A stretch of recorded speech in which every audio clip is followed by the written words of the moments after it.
Hello everyone. In this video, we are going to cover our CUET economics portion. हमारे CUET के economics में हमारा आ रहा है माइक्रो इकोनॉमिक्स, थोड़ा सा पोर्शन आ रहा है हमारा क्लास 11th का।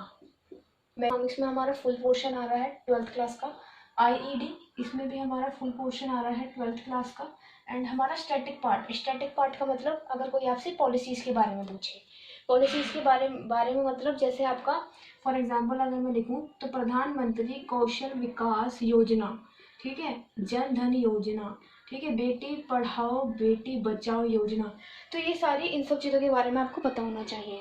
अब हम क्या करने वाले हैं ऑन माई यूट्यूब चैनल, हम इन सभी के बारे में, देखो सभी के बारे में तो नहीं, 12th क्लास तो आपने कर रखी है अच्छे से, ठीक है, लेकिन कई जो इंडिविजुअल्स हैं, कई जो स्टूडेंट्स हैं, उनका डाउट है कि हम ये दोबारा कैसे करें 11th क्लास, ठीक है।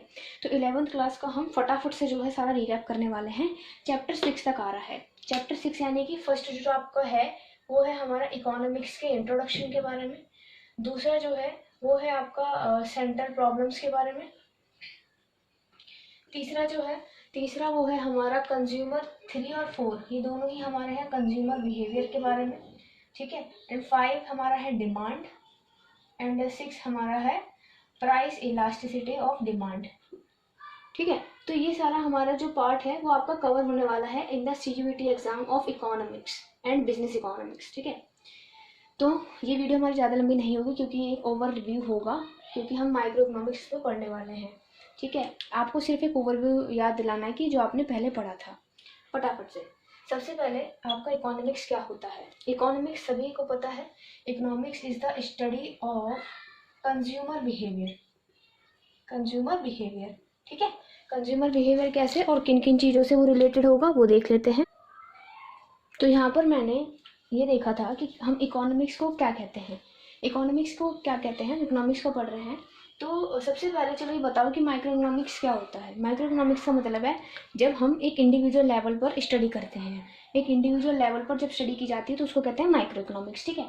अब इकोनॉमिक्स किसे कहते हैं, इकोनॉमिक्स का मतलब है हम स्टडी कर रहे हैं स्टडी ऑफ कंज्यूमर बिहेवियर, किस तरीके से, ठीक है, कि हम रिसोर्सेज को ऐसे यूटिलाइज करें, रिसोर्सेज को ऐसे डिस्ट्रीब्यूट करें कि वो कंज्यूमर को मैक्सिमम सेटिस्फैक्शन प्रोवाइड करें, प्रोड्यूसर को मैक्सिमम प्रॉफिट प्रोवाइड करें एंड सोसाइटी को मैक्सिमम सोशल वेलफेयर जो है वो प्रोवाइड करें, ठीक है। तो इधर होता है हमारा इकोनॉमिक्स। अब रहता है हमारा स्कार्सिटी का मतलब है, स्कार्सिटी का कीवर्ड है कि कीवर्ड यहाँ पे देखो प्रॉब्लम ऑफ चॉइस। जब हम चॉइस की प्रॉब्लम को फेस करते हैं तो उसे हम कहते हैं स्कार्सिटी। तो स्कार्सिटी का अगर हम करें तो हिंदी में इन बजाएं तो वो है कमी, ठीक है। तो अगर हमारा जो रिसोर्सेज की अवेलेबिलिटी है वो हमारे उसकी डिमांड से कम है, जैसे डिमांड लोगों की ज़्यादा है और रिसोर्सेज की जो अवेलेबिलिटी है वो हमारे कम है, तो उसे हम कहते हैं स्कार्सिटी, ठीक है। जैसे अगर हम आए तो 10 रुपीज़ नोट, तो एक 10 रुपीज़ नोट का इस्तेमाल हम चॉकलेट खरीदने के लिए, पेन खरीदने के लिए और इरेजर खरीदने के लिए कर सकते हैं। तो there are 3 choices available to us कि हम चॉकलेट, पेन, इरेजर कौन सी चॉइसेस में हम इस 10 रुपीज़ को इन्वेस्ट करें। तो ये होता है हमारा प्रॉब्लम ऑफ चॉइस, क्योंकि हमारे रिसोर्सेज क्या है स्कार्स और हमारी डिमांड क्या है ज़्यादा है। तो इसी एग्जाम्पल से हम देख सकते हैं कि 3 रीजंस हमारे स्कार्सिटी के लिए निकल के आते हैं। That is human wants are unlimited, resources are limited and resources having alternative uses. जो हमारी ह्यूमन वांट्स हैं वो बहुत ज़्यादा है लेकिन रिसोर्सेज उसके अकॉर्डिंग में बहुत कम अवेलेबल हैं, ठीक है, जैसे कि स्कार्सिटी की प्रॉब्लम आपको दिखाई देती है। और जो रिसोर्सेज अवेलेबल हैं उसके भी ऑल्टरनेटिव यूजेस हैं, जैसे 10 रुपये का नोट था, उससे हम चॉकलेट भी खरीद सकते हैं, पेन भी खरीद सकते हैं एंड इरेजर भी खरीद सकते हैं। तो आप इसका स्क्रीनशॉट ले लो और बाकी जो इसकी PDF होगी वो मेरे टेलीग्राम चैनल पे अपलोड हो जाएगी, वहाँ पे आप जाके देख सकते हो। मैक्रो इकोनॉमिक्स के बारे में, जो हमारा माइक्रो इकोनॉमिक्स होता है वो हमारा इंडिविजुअल लेवल पर स्टडी करता है, लेकिन जो हमारा मैक्रो इकोनॉमिक्स होता है वो हमारा एग्रीगेट लेवल पर स्टडी करता है। एग्रीगेट लेवल का मतलब for the economy as a whole, लेकिन ये इंडिविजुअल लेवल पर हमारा स्टडी करता है। अगर मैं आऊँ तो इसके एग्जांपल हो सकते हैं इंडिविजुअल डिमांड, इंडिविजुअल सप्लाई और प्रोडक्शन फंक्शन, रेवेन्यू फंक्शन, ये सब चीज़ें हमारी माइक्रो इकोनॉमिक्स में आती हैं। लेकिन अगर मैं बात करूँ मैक्रो इकोनॉमिक्स की, तो मैक्रो इकोनॉमिक्स का मतलब जैसे हमारा नेशनल इनकम आ गया, aggregate demand, determination of income and employment, ये सारे चैप्टर्स आपने मैक्रो इकोनॉमिक्स क्लास 12 में पढ़े होंगे, तो वही इसके एग्जाम्पल्स हैं। अब फटाफट से आ जाते हैं new branches of the economics. हमारी इकोनॉमिक्स की न्यू ब्रांचेस आई हैं, वो है हमारी पॉजिटिव इकोनॉमिक्स और नॉर्मेटिव इकोनॉमिक्स। पॉजिटिव इकोनॉमिक्स वो इकोनॉमिक्स जो हमें ये बताती है, वो कोड्स, वो स्टेटमेंट्स जो हमारी ट्रूथ से वेरीफाई हो सकती हैं, किसी डेटा से वेरीफाई हो सकती हैं। लेकिन नॉर्मेटिव इकोनॉमिक्स वो होती है जो हमारा नॉट वेरीफाइबल फॉर ट्रूथ होता है, यानी कि हम उसको किसी भी डेटा से वेरीफाई नहीं कर सकते।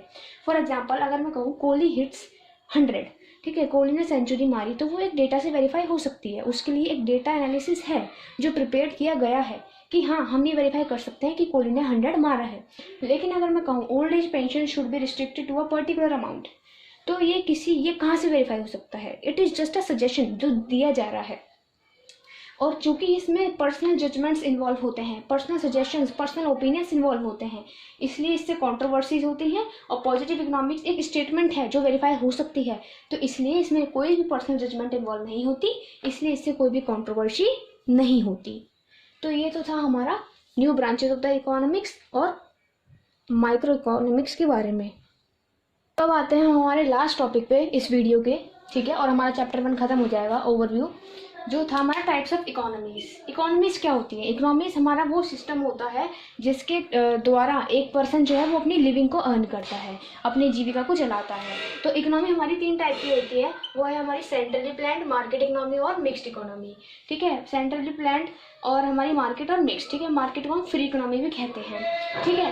सेंट्रली प्लान्ड का जो एग्जाम्पल है वो हमारा है चाइना, ठीक है, और मार्केट इकोनॉमी का जो एग्जांपल है वो है हमारा यूएसए और यूके। ऐसे मिक्स्ड का है हमारा इंडिया, ठीक है। तो ये हमारे हो गए एग्जांपल्स, ठीक।